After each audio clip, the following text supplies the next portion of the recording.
Bonjour à toutes et tous, nous sommes fin mars dans les Alpes de Haute-Provence à 900 mètres d'altitude dans un potager sans travail du sol. Et voilà l'intro d'une vidéo qui a été tournée il y a 15 jours, mais ça c'est pas grave, je m'étais pas rendu compte que j'ai oublié de faire l'intro. Donc c'est une intro sur les semis de pois en fait. Semis de pois plus un peu déblayage d'un terrain enherbé, ça peut servir pour ceux qui ont des herbes sauvages, comme c'est mon cas, puisque je les affectionne. Donc en fait ce coffre-ci là, plus celui qui est derrière, ont été semés en pois. Donc vous allez voir ça dans quelques secondes. Auparavant, comme vous les avez sous les yeux, bien évidemment, voilà, il y a un certain nombre de tomates qui ont été repiquées déjà depuis la mi-février. Celles-ci sont beaucoup plus tardives, ça doit dater il y a une quinzaine de jours, donc début mars. Voilà, j'ai pris les plants les moins jolis, hein, bien entendu, les plus chétifs, les moins jolis, que j'ai utilisés un peu comme test, hein, finalement, hein, pour voir ce que ça donnait. Donc voilà, vous avez des petits plants qui sont clochés la nuit, avec ce type de cloches qui sont des bouteilles de cardane que tout le monde connaît. Ça, c'est des récentes que j'ai récupérées, que j'ai mieux découpées que les premières. Vous voyez, il faut découper le bas et pas le haut, comme un idiot. Mais enfin bref, donc maintenant je découpe le bas et ça permet d'avoir beaucoup plus de hauteur sous plafond. Là, vous avez un second plan, un troisième et le quatrième. Les autres plans ont été repiqués dans d'autres coffres qui étaient déjà garnis de bouteilles d'eau. Ceux-là, je les ai fait en dernier, là, il y a quelques jours, juste avant de mettre les tomates, bien sûr. Donc ça permet de gagner plusieurs degrés la nuit. Bon, ça donne une différence, si le jour est ensoleillé la veille, ça donne une différence de 10 degrés, mais on y reviendra, je ferai une vidéo exprès sur le sujet. Donc 10 degrés pour un jour ensoleillé la veille, c'est bien. Un jour gris la veille, c'est plus compliqué. Mais avec un jour ensoleillé, ce qui fait que là, on a passé 2 jours à moins 10, hein, moins 10,6 et moins 10,2, et il n'y a pas eu de problème particulier, sachant que une partie de ces tomates-là était clochée et que l'autre partie ne l'était pas. Donc c'est une bonne comparaison. Ces deux-ci à gauche étaient clochés, les deux de droite ne l'étaient pas. Voilà, c'était juste un aparté, puisque de toute façon, on va parler des semis de pois et que vous n'allez pas voir le coffre que vous avez sous les yeux, dans lequel il y a des pois qui ont été semés donc et qui commencent à sortir. On peut les voir ici, ici. Tout ça, c'est du semis de surface recouvert d'un peu de terre, mais ne vendons pas la peau de l'ours, ni celle du champignon d'ailleurs, qui a l'air de bien se plaire dans ce coffre. Voilà pour cette présentation, il ne reste plus qu'à rentrer dans le vif du sujet. Voilà pour cette petite intro qui vous met dans l'ambiance du semis de pois dans le coffre qui est juste derrière et qui a été semé exactement de la même manière que celui que vous avez sous les yeux, mais un petit peu plus tard, ceci dit. Donc les pois, on va en mettre là, vous l'avez vu, ils sont déjà mis. Et on va en mettre dans ce coffre qui est juste derrière, qui est un coffre qui est un peu accolé, qui est très humide, un peu froid. Je pense que ça ira bien pour les pois. Et que voilà, ça fera le boulot. De toute façon, il est inutilisé depuis plusieurs semaines. Je suis pas sûr que je vais le réutiliser pour les tomates, parce qu'il est trop humide. Il y a pas mal de limaces, de ce fait. Donc je vais voir un petit peu ce que j'en fais. Là pour l'instant je mets des pois et puis on verra la suite. Donc en théorie il faudrait que je coupe tout, mais là bon, comme c'est pour un semis, ma foi j'en ai rien à faire. Je vais tout tasser. Je vais virer les tiges de tomates. Voir s'il reste des collerettes et des moules anti-limaces. Tasser tout ça, quand je dis tasser c'est rabattre en fait en réalité. Rabattre tout ça, quitte à y mettre plus de 2-3 mm de terre. Et puis on va voir ça ensemble, mais je pense que je vais me contenter de ça. Bon ça y est, on y voit un peu plus clair. J'ai tout viré. Ça m'a fait un super couvert tout ça. Vous voyez, Après vous allez voir comment on fait pour le valoriser. Techniquement, hein, je dis pas au niveau de la fertilisation. Parce qu'après ça va travailler bien sûr. Mais comment on fait pour tasser tout ça? Vous voyez également que tout ce qu'il y avait comme culture là-dedans, c'était fait dans des tubes et dans des moules. Hein, et c'était principalement de la tomate. Donc en fait, ouais, il n'y a eu aucun problème. Hein, les tomates se sont bien développées dans les tubes. La seule différence, comme je l'ai dit au niveau des semis, de la vidéo des semis de cette année, c'est que l'année dernière, j'ai repiqué dans les tubes, alors que cette année, j'ai semé dans les tubes. Mais je pense pas que ça fera une différence, très sincèrement. Donc ça, c'est très bien développé à partir de ce système-là, qui était en test l'an passé et qui maintenant est en production, on va dire. Bon, allez, on va continuer. Alors, je vais voir ce que je vais faire, parce que vous voyez, j'ai mis ces ficelles au ras du sol pour pouvoir tendre mes fils. Mes ficelles plutôt. Parce que vous voyez, il y a plusieurs ficelles tendues, on va dire, au sol. Mais pas tout à fait au sol, justement. Parce que bien évidemment, j'avais pas pensé à ça avant et je l'ai fait en cours de route. Donc le faire en cours de route, c'est assez galère. J'ai pas pu les mettre au ras du sol comme je le voulais. Donc, soit je suis courageux et je fais tout ça maintenant, parce que ça sert surtout pour les tomates. Mais si je mets pas de tomates, je vois pas trop l'intérêt. En fait, ça sert pour les tomates et ça sert pour les moules, parce que évidemment, quand ça passe par-dessus, c'est pas top. Il vaut mieux que ce soit au sol, quoi. Que les fils soient au sol. Et là, ils sont pas tendus au sol parce que c'était galère de les tendre au sol, alors qu'il y avait déjà des cultures. Mais si j'y fais les pois, je m'en fous complètement que ça soit au sol ou pas. Donc je vais les laisser comme ça. Comme a priori, je mettrai pas de tomates dans ce coffre-là. En fait, le problème, c'est les limaces aussi. Parce que la ficelle qui passe par-dessus un peu tout, ça fait des ponts pour les limaces. Mais là, de toute façon, les pois, faut pas rêver. Hein. Vous avez vu à côté, hein, j'ai pas fait ça dans des moules anti-limaces. Ou ça passe ou ça casse.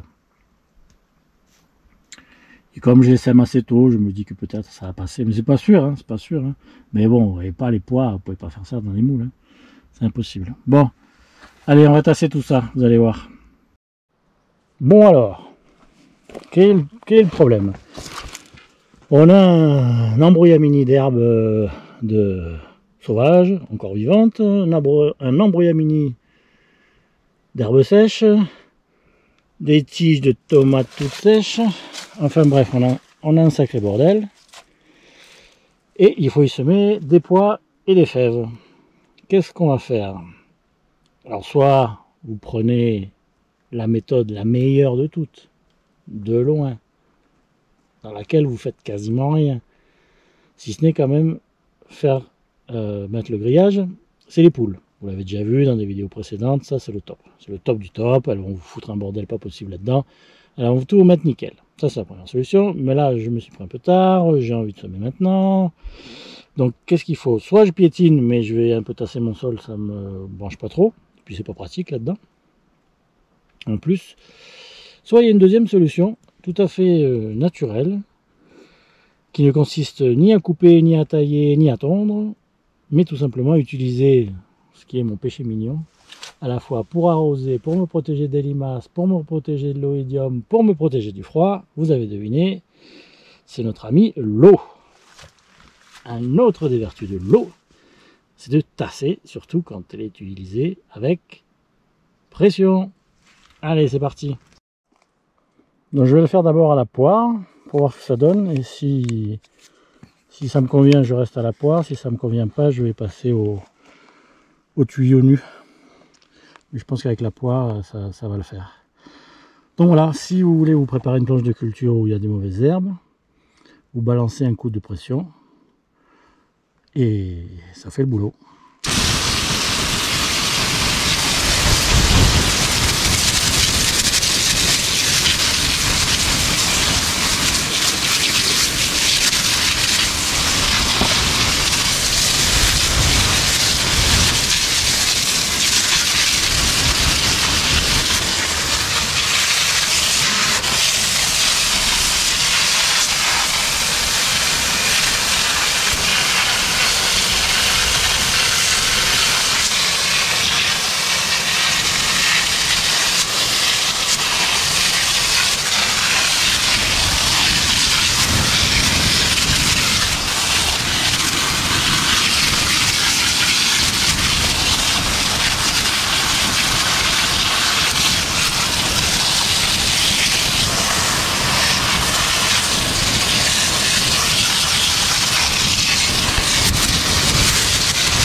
De toute façon, c'est pas mauvais parce que ça vous prépare la planche en humidifiant bien comme il faut.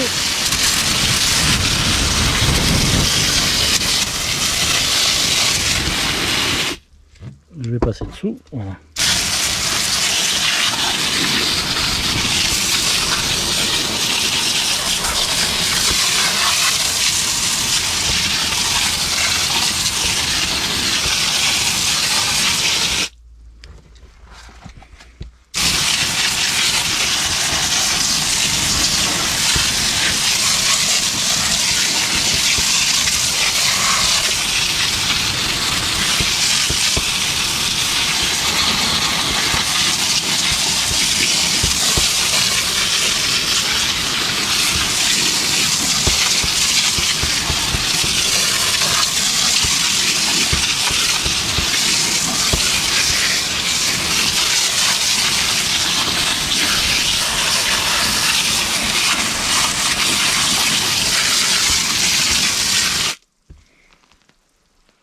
Je disais donc, je ne sais pas si vous avez entendu avec le bruit, que de toute façon c'est excellent parce que ça vous humidifie toute votre planche.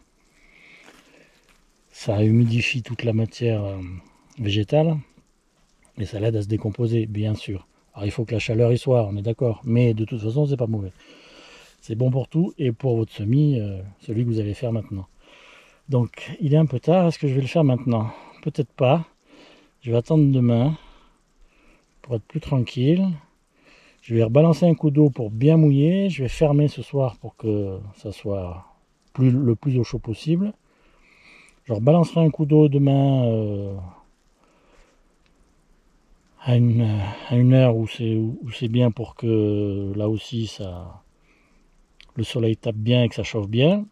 Et après je balancerai mes pois. Je ferai un mélange pois-fèves. Voilà. Et c'est parti. Et après vous aurez un super lit de broussailles, hein, d'herbe, un peu de tout. Hein. Voilà, c'est au chaud pour la nuit. On va pas le courir avec le taparel, ça sert à rien, il n'y a rien dedans non plus. Hein. Et rendez-vous demain ou après-demain, enfin bon, quand j'aurai le loisir de le faire, pour de nouvelles aventures et pour le semis. Donc nous revoilà quelques jours plus tard, toujours pour ce semis de pois et de fèves. Comme vous pouvez le constater, petite anecdote, hier il a fait gris, cette nuit il a fait froid, et aujourd'hui il a fait mitigé ce matin, et puis l'après-midi ça s'est dégagé. Donc en fin d'après-midi là, j'ai tout laissé couvert, en tous les cas avec les châssis souples, ce qui a permis au coffre de conserver une bonne petite chaleur et le soleil de taper, de les réchauffer. Mais voilà, l'ouverture n'est pas systématique en journée, hein. Il n'y a pas de souci là-dessus. C'est pas parce qu'on peut les ouvrir qu'on les ouvre forcément. Revenons donc à nos moutons, à nos pois et à nos fèves, dans ce coffre qui n'a pas été travaillé par les poules. Donc il fallait que je fasse un peu du vide. Donc j'ai balancé le jet d'eau un peu à fond la caisse pour tout plaquer au sol. Et puis là je vais semer. Alors comment semer les pois?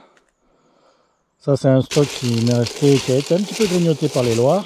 Mais bon, j'en ai semé dans les tubes pour faire des tests et a priori ça va, c'est à peu près correct. Ils m'ont pas tout niaqué. Donc vous allez voir un petit schéma qui est issu des vieux livres dont je m'inspire le plus souvent, du siècle dernier. On se fatiguait pas beaucoup les nénettes, pour certaines tâches en tous les cas, même s'il y avait beaucoup de travail manuel.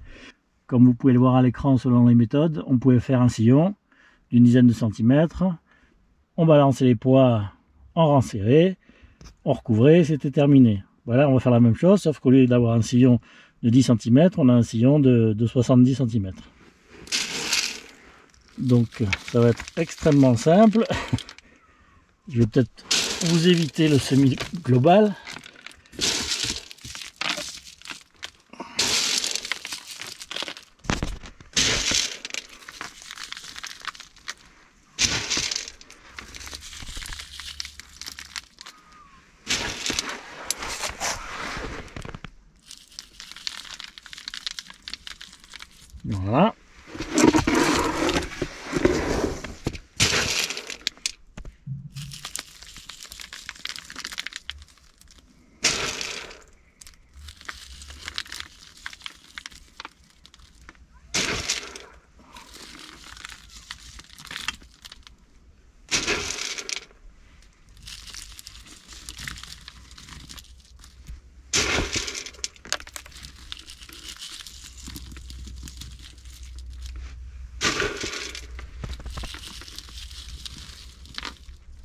comme vous pouvez le voir, je ne me fatigue pas beaucoup. Je tapisse. Et encore, je suis moins serré que dans le schéma de l'époque. Hein. Voilà, il m'en reste encore un peu, ben, ça sera pour un autre endroit. Et maintenant, on va faire pareil avec les fèves. Fèves de Séville. Là, je vais avoir la main un peu plus légère parce que j'ai pas envie d'en avoir des tonnes de fèves. C'est pas la peine. C'est autant pour les manger à l'apéro que pour enrichir mon sol, si tant est qu'il en a besoin, avec un petit peu d'azote au final, parce que c'est au final que ça se fait. Voilà, c'est à peu près bien. Hein. Et maintenant, alors contrairement à ce que j'avais fait l'an passé, j'avais fait des tests de semis de surface tels que, et j'avais fait des tests de semis de surface classiques, c'est-à-dire en recouvrant de quelques centimètres de terre. Et ben, les semis de surface classiques, en recouvrant de quelques centimètres de terre, ont mieux fonctionné que les semis de surface juste comme ça posés au sol. Donc je vais faire comme j'ai fait, vous l'avez peut-être vu avant l'hiver pour les radis, mais évidemment ça n'a pas marché parce qu'il a fait beaucoup trop froid cette année. Je vais mettre quelques centimètres de terre comme vous l'avez vu dans le coffre qui précède. C'est parti. Comme la terre à top, je la garde pour les semis. Et comme le tas de fumier, je le garde pour les aubergines, les courgettes et éventuellement un peu les tomates. Je me contente de terreau du commerce. Vous voyez, moi je me contente de recouvrir. Tiens, en fait, il faut plus qu'on voit les graines. Donc quand je dis centimètres, on n'est même pas au niveau des centimètres, on est au niveau des millimètres.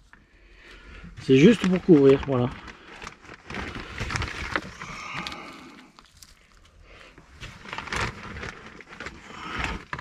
Alors vous avez aussi la possibilité de faire un peu plus compliqué, c'est-à-dire en fait de creuser votre sol, bien sûr. Mais comme moi j'ai beaucoup de matière organique, vous l'avez vu hein, dans ce coffre, je préfère en tirer profit et puis la recouvrir pour qu'elle se décompose et que ça améliore le sol, tu vois, tout simplement.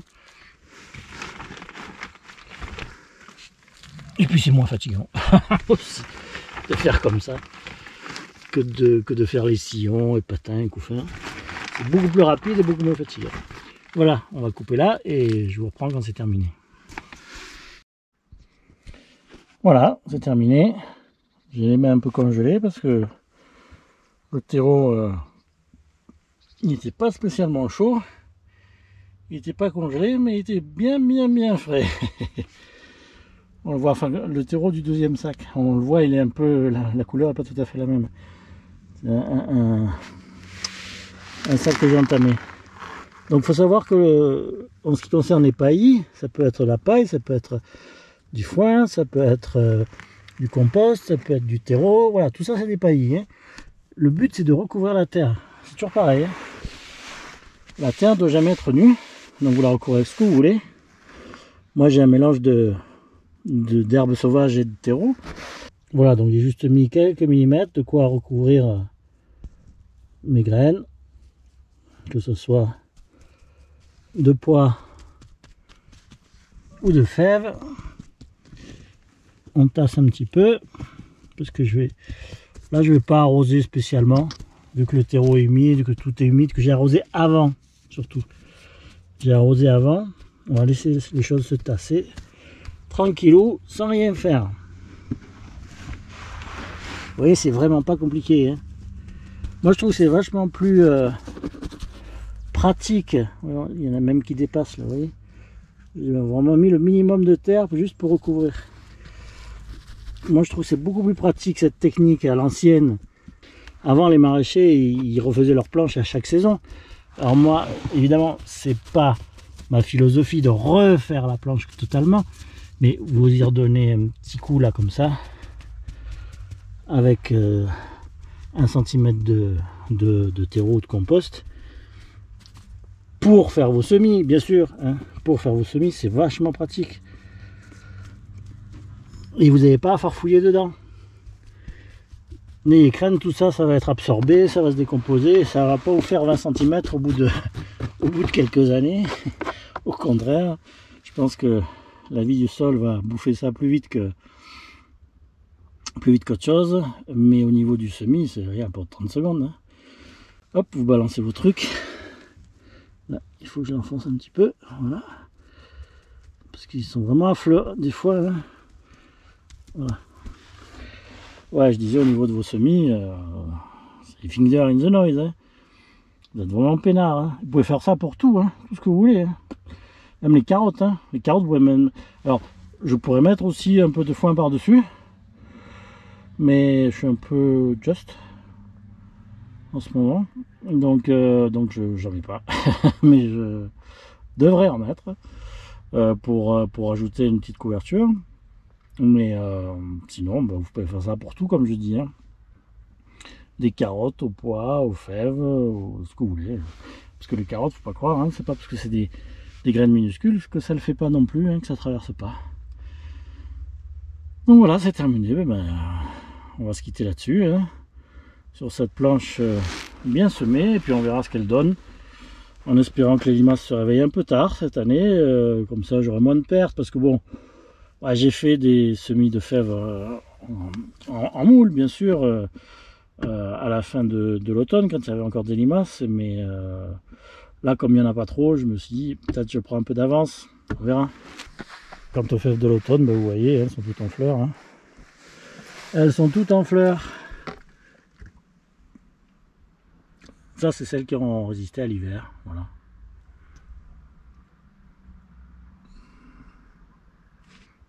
Voilà, on va se quitter sur ces fèves en fleurs, en attendant que les prochaines que je viens de semer prennent le relais. Il y en a un peu dans tous les coffres, hein. J'en fais un peu dans tous les coffres, parce que c'est toujours bon pour le sol. À la prochaine, allez, salut!